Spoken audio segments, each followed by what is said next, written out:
home, Daddy. Toxic படத்தோட teaser release ஆயிருக்கு. நீங்கள் பார்த்துருப்பீங்க எல்லாருமே. அதுக்கு முன்னாடியே ஒரு பயங்கரமான ஒரு கிளிம்ஸ் மாதிரி வீடியோ கிளிப் மாதிரி ஒன்று போட்டிருந்தாயா, இந்த காரில் அந்த சமாதியில் ஒரு சீக்வன்ஸ் நடக்கும்ல. ஸோ அற்புதமான ஒரு ஹீரோ என்ட்ரி சீன் காட்டியிருந்தாங்க. எனக்கு தெரிஞ்சு இது இந்திய சினிமாவில், உலக சினிமாவில் இப்படி ஒரு hero and villain character intro கொடுத்ததே கிடையாது. அற்புதமான இன்ட்ரோ.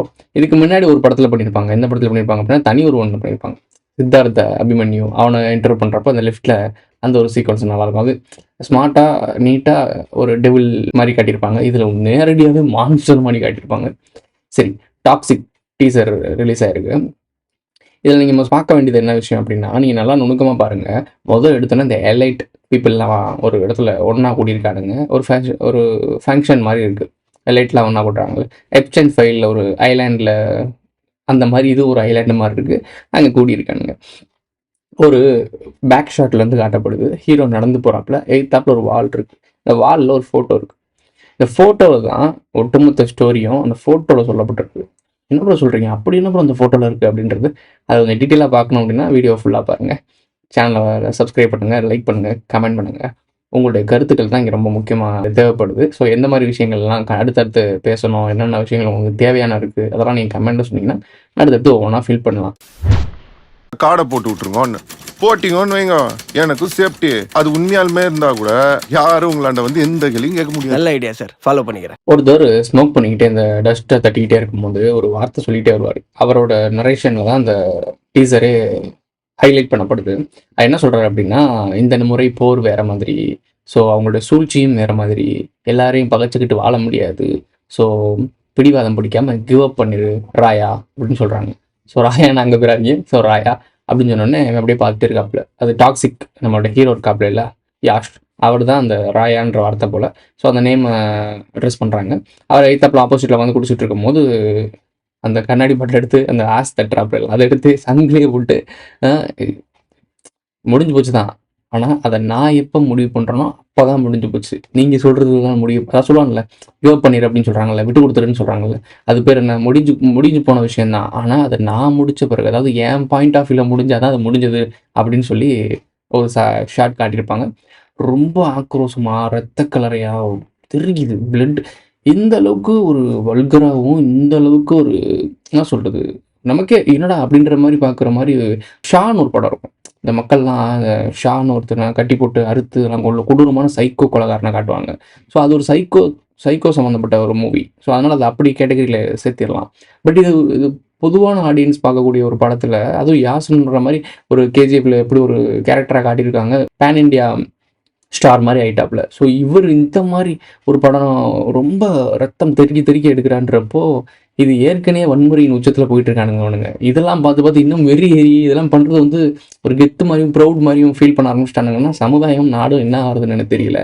இது ரொம்ப ஒரு மாதிரி பார்க்கவே சகிப்புத்தன்மை அந்த மாதிரி தான் இருக்குது. ஸோ இவ்வளோ வேணாம், இவ்வளோ தேவைப்படாது, இவ்வளோ வன்முறைகளே தேவையில்லை. சரி, இது தனிப்பட்ட விருப்பம். இப்போ டீசரில் இருக்கக்கூடிய விஷயத்தை பார்க்கலாம். இந்த ஃபோட்டோ வால் சொன்னேன்ல, ஸோ அதான் மெயின் கோரு.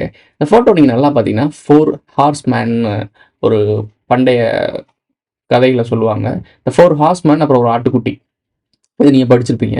இந்த 4 ஹார்ஸ்மேனில் ஃபஸ்ட்டு ஒயிட் கலர் ஒரு குதிரையில் வெளில வச்சுக்கிட்டு ஒருத்தர் கிரீடத்தை தலையில் வச்சுட்டு இருப்பாங்க. இது வெற்றியை குறித்த மாதிரியும், இல்லை சூழ்ச்சி முறையில் தந்திர முறையில் ஆட்சியை பிடிச்ச மாதிரியும் சொல்லப்படுது. ரெண்டாவது ரெட் கலர் போர். புரியுது உங்களுக்கு? போர், அந்த ரத்த கலரி அடிச்சு நவத்திக்கிட்டு எல்லாரையும் போட்டு உள்நாட்டு கிளர்ச்சி, கலவரம், இதுதான் வரும். நீங்கள் தேடி பாருங்க. ஸோ மூணாவது கருப்பு நிற குதிரையில் வரவங்க வந்து பஞ்சம், பட்னி, பொருளாதார வீழ்ச்சி, financial Crysis. So financial Crysis வந்து அதனால சாப்பிட முடியாதுல்ல, சாப்பாடு பணத்தை வச்சு தானே சாப்பாடு வாங்குற மாதிரி வச்சுருக்காங்க. ஸோ அப்போ ஃபினான்ஷியல் கிரைசஸ்னால் பஞ்சம் வரும். நாலாவதாக இருக்கக்கூடிய ஹார்ஸ்மேன், இதுதான் ரொம்ப முக்கியம். இதெல்லாம் நடந்து முடிஞ்சிருச்சு அப்படின்னா மரணம். அந்த நாலாவது ஹார்ஸ்மேன் வந்து சில்வர் அண்டு ஆஷ் கலர்னு வச்சுக்கோங்களேன், சாம்பல் நிறம்னு வச்சுக்கோங்களேன், அந்த மாதிரி கலரில் இருக்கும்.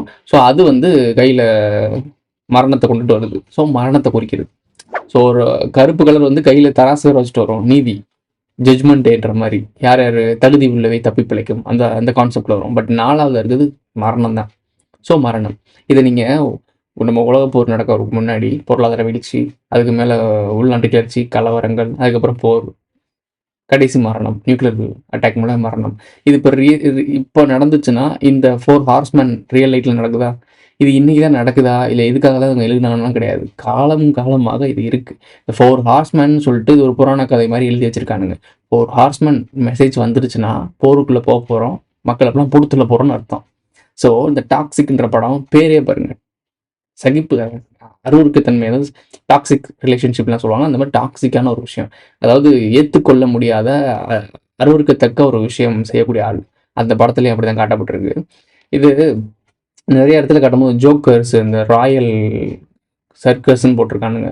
ஆமா, அவங்க கோமாளிஸ் தான். நான் தான் சொல்றேன்ல, அவனுங்களே அவங்கள ஒத்துக்குவானுங்க அவனுங்க கோமாளிஸ்ன்னு. ஏன்னா, சாதாரண மனநிலையில இருக்க ஒரு ஆட்கள் கிடையாது. அவனுங்க வந்து அவங்களுடைய அந்த எப்ஸ்டன் ஃபைல்ஸ் எடுத்துக்கோங்களேன் எக்ஸாம்பிளுக்கு. இப்போ உங்களுக்கு எல்லாருக்குமே தெரிஞ்சிருக்குன்றனால அதை சொன்னா ஈஸியா இருக்கும். எப்ஸ்டன் ஃபைல்ஸ்ல அவங்க பண்ண விஷயங்கள்லாம் கவனிச்சீங்கன்னா, ஒரு ஒரு டாக்ஸிக்கான இந்த ஈன்னு ஒரு படம் இருக்கும். ஈடின்னு ஒரு படம் இருக்கும். அந்த ஒரு கோமாளி கேரக்டர் காட்டியிருப்பாங்க. கொடூரமா கொல்றது, குழந்தைங்கள இது பண்றது, இந்த மாதிரிலாம் காட்டியிருப்பாங்கல்ல. ஸோ அந்த க்ளவுன் என்ன பண்ணும், அந்த ஜோக்கர் என்ன பண்ணும், பார்க்கறதுக்கு ஜோக்கர் குழந்தைங்களுக்கு விளையாட்டுத்தனமா காட்டுற மாதிரி குழந்தைகளை கவர்றதுக்கான ஜோக்கர்ஸ்னாலே குழந்தைங்களுக்கு பிடிக்கும், விளையாட்டுத்தன்மை பண்ணுறது பிடிக்கும். பட் அந்த ஜோக்கர் எப்படி இருக்கும், குழந்தைகளை கடத்திட்டு போய் இந்த மாதிரிலாம் பண்ணும்ல. ஸோ இவனுங்களும் அந்த ஜோக்கரோட அவன் தன்னை அட்ரஸ் பண்ணிக்கிறாங்களா, ராயல் சர்க்கஸில் யார் இருப்பா, கோமாளி தான். ஸோ இப்போ உங்களுக்கு புரியுது அந்த ராயல் கோமாளிஸ். அவங்களே கோமாளின்னு சொல்லிக்கிறக்கான காரணம்னா மெசேஜ். நாங்கள் கோமாளிஸ் தான், எங்களுக்கு விருப்பப்பட்டு வாழ்வோம். கடவுள் ஒரு உலகத்தை படைச்சிருக்காரு அப்படின்னா, கடவுளை இயற்கையாக வச்சுக்கோங்க. ஏன்னா வாட்டவர் ஒரு விஷயம் இருக்குது அப்படின்னா அதை சரியாக பயன்படுத்துறதுக்கு தான் அறிவுன்னு ஒன்று இருக்குது.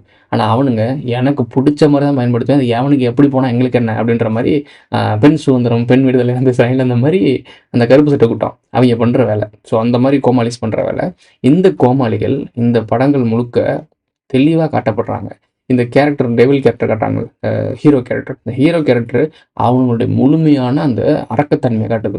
அதாவது குட்டி குட்டி ஜோக்கர்ஸ்லாம் இனிமேலாம் காலம் முடிஞ்சிருச்சு. நீங்கள் நினச்சிக்கிட்டு இருப்பீங்க இந்த எப்ஸ்டன் ஃபைலு, இந்த ட்ரம்ப்பு, அவங்க இவங்க, இவர் பெரிய ஆள், அவர் பெரிய ஆள், இவ்வளோ எவ்வளோ பெரிய கொடூரமான ஆள் தெரியுமா அப்படிலாம் சொல்லுவீங்கல்ல. இவனுங்களுக்கெல்லாம் அப்பனுக்கு அப்பன் இருக்கான். அந்த அப்பன் இறங்குறது தான் இந்த யாஷ்ன்றது. ஃப்யூச்சரில் இந்த வேர்ல்டு வார்க்கு அப்புறம் நேரடியாகவே இந்த அரச குடும்பங்கள் நம்மக்கிட்ட இன்டர்கனெக்ட் பண்ணும். நேரடியாக வந்து உங்களால் என்ன காட்டும், ஸோ பண்ணும். அதுக்கு தான் வெயிட் பண்ணிட்டு இருக்கானுங்க. இந்த ரெட்ரோ படத்தில் கூட அந்த உண்மையான போருக்கு தான் நான் வெயிட் பண்ணிட்டு இருக்கேன் அப்படின்னு சொல்லி ஒரு வார்த்தை வரும்.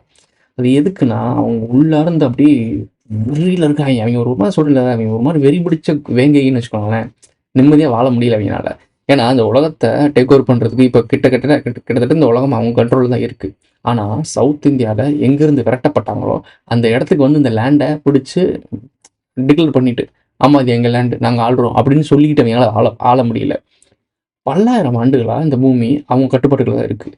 ஆனால் அவனால் ஓப்பனாக வந்து அதை அனுபவிக்க முடியல. உங்களுக்கு எப்படி சொல்கிறதுன்னு அப்படின்னா, பெரிய பணக்காரன் இருப்பான், பயங்கரமான பணக்காரன் இருப்பான். அவனால் என்ன வேணால் ஃபுட் ஐட்டம்ஸ் எந்த உலகத்துலேருந்து அவனை கொண்டு வர முடியும். இப்போ தங்க புஷ்பம் கூட சாப்பிட முடியும், தங்கத்தால் தூவப்பட்ட ஜூஸ் குடிக்க முடியும், தங்கத்தால் சாப்பாட்டே தங்கத்தில் சாப்பிட முடியும்னு வச்சுக்கோங்களேன். ஆனால் அவனால் சுகர், பிபி, கொலஸ்ட்ரால் இந்த மாதிரிலாம் இருந்து எந்த விஷயத்தையும் அனுபவிக்க முடியாமல் ஓட்ஸ்ன்னு சொல்லுவாங்க, கம்மங்கஞ்சி, கூழு இந்த மாதிரி கஞ்சியை குடிச்சிட்டு இருக்கான்னா அவனுக்கு எவ்வளோ கடுப்பு இருக்குன்னு யோசிச்சு பாருங்க. ஒட்டுமொத்த உலகமும் நம்ம கட்டுப்பாட்டில் இருக்குது. நம்ம நினச்சா அந்த உலகத்தில் என்ன மாதிரி பொருளை வேணால் சாப்பிட முடியும், என்ன வேணால் செய்ய முடியும் நம்மகிட்ட இருக்க வெல்த்தை வச்சு. ஆனால் நம்ம ஒரு சோறு திங்க முடியலையேடா நிம்மதியா அப்படின்னு ஒரு விரக்தி இருக்கும்ல. அதோட ஒப்பிட்டு பாருங்க, ஒட்டுமொத்த உலகத்தையும் அவன் கண்ட்ரோல் பண்ணி வச்சுருக்கான். எல்லா ஆங்கிள்லையும் ஒரு லோ லெவலில் இருக்க ரவுடியை முதற்கொண்டு அவனால் கண்ட்ரோல் பண்ண முடியும். ஹை லெவலில் இருக்கக்கூடிய கார்பரேட்டு, மிலிட்டரிஸ், மிகப்பெரிய பிரசிடென்ட் இவங்களையும் கண்ட்ரோல் பண்ண முடியும். இதுக்கு மேலே இந்த உலகத்தில் அவனால் என்ன பண்ண முடியாதுன்னு நினைக்கிறீங்க? ஸோ அவ்வளோ பண்ண முடிஞ்ச அவனுக்கு இந்த நிலப்பரப்பில் வந்து ஆமாம் நாங்கள் தான் இந்த நிலத்தை ஆள்றோம்னு சொல்லிட்டு ஓப்பனாக வந்து பண்ண முடியல அப்படின்னா அவனுக்கு கட்டுப்பு ஆகுமா ஆகாதா? புரியுதா உங்களுக்கு? இதுதான் விஷயம். அவ்வளோ காண்டில் இருக்கான். அவன் ஏன் அவ்வளோ காண்டில் இருக்கான்னா இதுதான் காண்டில் இருக்கான். கடைசி கிளைமேக்ஸில் ஐம் ஹோம் டேடி அப்படின்னு ஒரு வார்த்தை வருது. அதில் யாஷ் வந்து டபுள் ரோல் பண்ணியிருக்காருன்னு நினைக்கிறேன். அப்பா கேரக்டரும் மகன் கேரக்டரும் பண்ணியிருக்காரா அப்படின்றது இருக்குது. இல்லைனா இவங்களோட அப்பா ஃப்யூச்சரில் யாராவது ஒரு ஆளாக இருந்திருக்கலாம். அந்த ஆளுக்கிட்ட இருந்து ரிபல் பண்ணி அந்த பாஸ்ட் லைஃப், அதாவது யங் லைஃப்பில் இருந்து இப்படி இருந்து வளர்ந்து வந்து தான் இந்த பெரிய ஹீரோவாக மாறுறாரு அப்படின்ற 2 பாயிண்ட் இருக்குது. 2 பாயிண்ட்ல எதை வேணா இருக்கலாம். ஏன்னா வேற ஏதோ ஒரு டாக்ஸிக்கான இவனை விட டாக்ஸிக்கான ஒரு அப்பா இருந்திருக்கலாம். அந்த அப்பா அந்த உலகத்தை ஏதோ டேக் ஓவர் பண்ணி மிகப்பெரிய பொறுப்பில் இருந்திருக்கலாம். அந்த பொறுப்பை திருப்பி டேக் ஓவர் பண்ணுறதுக்காக சிறுவனாக இருந்து வளர்ந்து வந்து இப்போ இருக்க அந்த பெரிய லெவல் யாஷ் இருக்கார்ல அந்த ஹீரோவாக மாறலாம். இல்லாட்டி இந்த யாஷ் ஒரு கேரக்டர், இவருடைய டுயல் கேரக்டரான உங்கள் பையன் அப்பா 2 பேரும் மோதிக்கிற மாதிரி ஒரு படமாக எடுக்கப்படும். இந்த 2 பாயிண்ட் ஆஃப் வியூவில் தான் இந்த படம் எனக்கு தெரிஞ்சு நகருது. செகண்ட் வேர்ல்டு வாரை மென்ஷன் பண்ணுற மாதிரி இருக்குது. உங்களுடைய அட்மாஸ்பியர், இந்த காட்டக்கூடிய அந்த பேக்ரவுண்ட் ஸ்கோர்ஸ் இது எல்லாமே பார்க்கும்போது ஏதோ செகண்ட் வேர்ல்டு வார் நடந்துட்டு இருந்த டைமிங்கில் எடுக்கப்பட்ட படம் மாதிரி தான் தெரியுது. அந்த 4 ஹார்ஸ்மேன் ஏன் வச்சுருக்காங்கன்னு புரியுதா? இப்போ எல்லாருமே உலகம் முழுக்க போர் கத்திட்டு இருக்கானுங்க. இவனுங்களும் அதுக்கு தீனி போடுற மாதிரி போர் சம்மந்தமான விஷயம். போர் நடந்துகிட்டு இருக்கும்போது ஒரு கதை நடந்தால் எப்படி இருக்கும், ஒரு போர் நடந்துட்டு இருக்கும்போது ஒரு அரச குடும்பம் இருந்தால் எப்படி இருக்கும், ஒரு போர் நடந்துகிட்டு இருக்கும்போது ஒரு லவ் நடந்தால் எப்படி இருக்கும், இந்த மாதிரி எடுத்துகிட்டே இருக்காங்களா? சப்கான்ஷியஸ் மெமரியில் உங்களுக்கு போருக்காக ப்ரிப்பேர் பண்ணுறாங்க. நான் திரும்பவும் சொல்கிறேன், தகுதி உள்ளவை தப்பி பிழைக்கும். இது வார்த்தை இல்லை, வாழ்க்கை. நீங்கள் இது நாள் வரைக்கும் நினச்சது நாங்களும் தப்பி படிச்சுட்டு தான் இருக்கோம், நாங்களும் ஸ்பேம்லேருந்து தப்பிச்சு பிடிச்சி தான் வந்துட்டுருக்கோம், இதெல்லாம் இல்லை ராசா. அது தப்பிச்சு பேசிடலாம். ஏதோ ஒரு வேலை பண்ணி ஒரு வேலை கஞ்சி குடிச்சு உயிர் வாழ்ந்துடலாம்.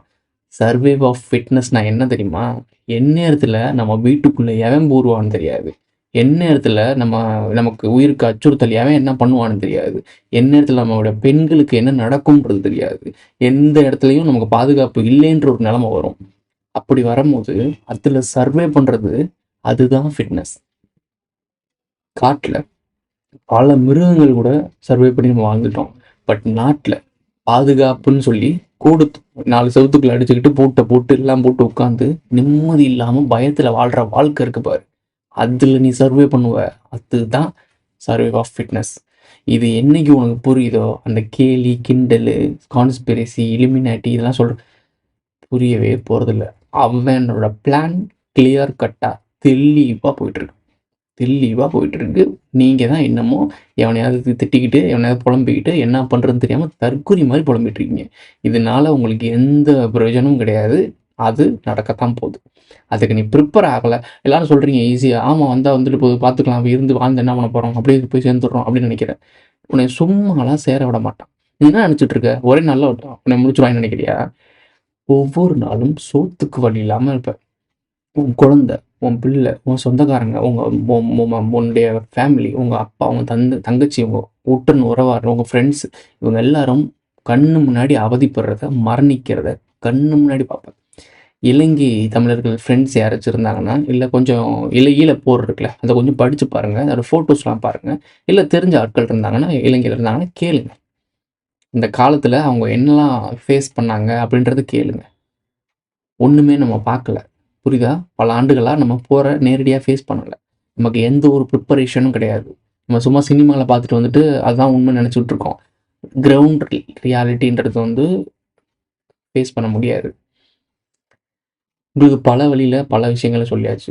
வேர்ல்டு வார்னு வந்துச்சுன்னா எப்படிலாம் சர்வே பண்ணுறதுக்கான ஃபஸ்ட்டு சேஃப்டி ப்ரிகாஷன் என்ன பண்ணலாம் அப்படின்றத ஒரு வீடியோ ஆல்ரெடி போட்டாச்சு, டிஸ்கிரிப்ஷனில் கொடுக்குறேன்.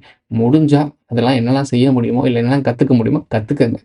ஏன்னா நீங்கள் நினைக்கிற மாதிரி போர் வராமலாம் வரப்போகுது. அதில் எப்படி சர்வே பண்ணி எஸ்கேப் ஆகுற சர்வே ஆஃப் ஃபிட்னஸ், இதுதான் விழிச்சுக்க பொழைச்சிக்க.